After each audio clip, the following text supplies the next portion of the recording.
And this is part 3 of the ravioli oven. And it's going to take forever, she says. She's trying to work her way backwards around the can. Should I go up to the beast and tell her what happened? What happened? When the spaghetti dropped?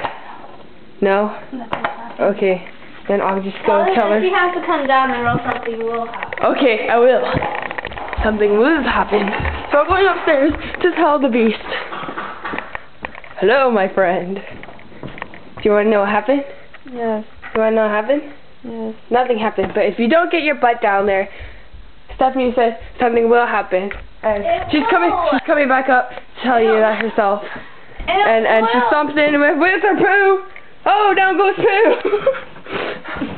What? Something's gonna happen. Something's gonna happen.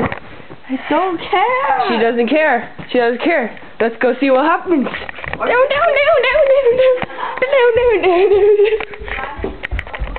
And we're going down.